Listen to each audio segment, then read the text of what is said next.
And Nikita, this is a money go round, right? The only people getting rich in the case there from Jono is the power companies, funded by taxpayers, funded by consumers who are getting greater and greater licks of money coming in. And in the case of these wind turbines, I mean, I am furious that trade action's been dropped.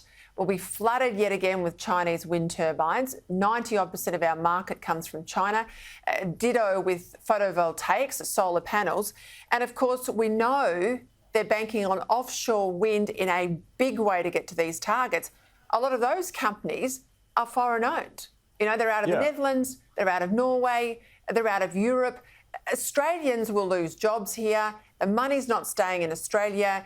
They're all bankrolled by our subsidies. And the poor old punter in Penrith are paying power bills that they are literally making decisions. Can they afford to turn a heater on in a country as rich and resource prosperous as Australia? Yeah, it's bad enough that most of this investment is coming from overseas and so the profits will go overseas.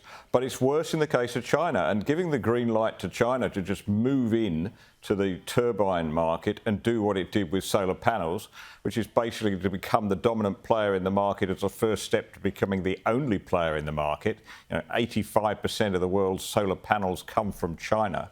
Then we're just walking straight into a trap, Peter, we really are. And it's the same with electric vehicles. 87% of the electric vehicles bought in Australia last year came from China, and that includes 2 Teslas, the Tesla Y and the Tesla Model 3.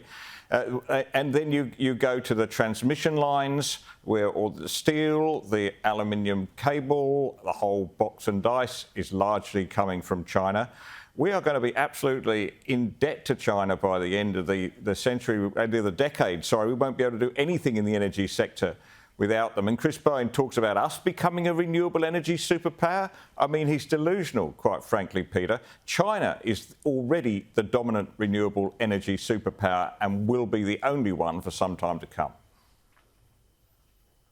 And of course, Jono, alongside national security, increasingly, the term energy security, and if Nick's scenario plays out, which it will, our terms of trade will go the other way. You know, a wind turbine is a lot more expensive than a lobster. We'll owe China money. We're already deeply in debt. We owe a lot of our money overseas. Well, we'll owe it to China. But we're also, in an energy security sense, incredibly vulnerable. I mean, how do we fight back against a Chinese invasion in our region if China's paying our power bills, or sorry, supplying our power in this country? I mean, this is what concerns me, is how short-sighted all of this is. For what? For what? We're not even 1 and a bit % of global emissions.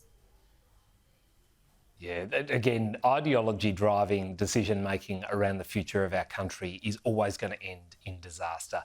COVID was a very expensive lesson, and you have the Labor Party telling us that we spent $1 trillion with nothing to show for it. You know, we have a functioning economy at the end of it, I might point out. But one thing I got out of COVID was the fact that we as a country should be more self-reliant, should be more dependent on our own resources rather than the resources of other foreign powers like China or other countries for that matter.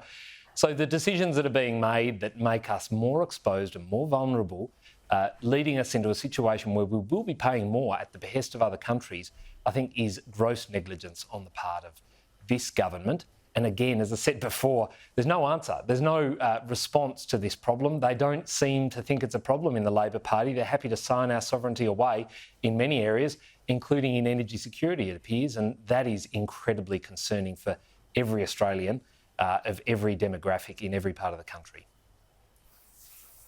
I might add too, I mean, I sat here talking to someone who was making masks. The only Australian manufacturer of masks during COVID left, and they had to send the army in because they didn't have enough workers. We were importing all of our masks from China and we weren't getting any. Just quickly before we go, Nick, UNRWA, the government's put the money back in. A lot of opposition to that. The inquiry into links between UNRWA and October 7 still has not concluded. Penny Wong, though, was out there saying she has, quote, necessary confidence that all of our aid would go to Gaza. Are you confident that's right? I have zero confidence, Peter. This is a reckless and dangerous decision. It's driven by appeasing the left in the Labor Party. It's nothing to do with the facts on the ground, which all suggest that we should stay clear of UNRWA for the time being. Thank you, Nick. Thank you, Senator Dunningham. See you both next week.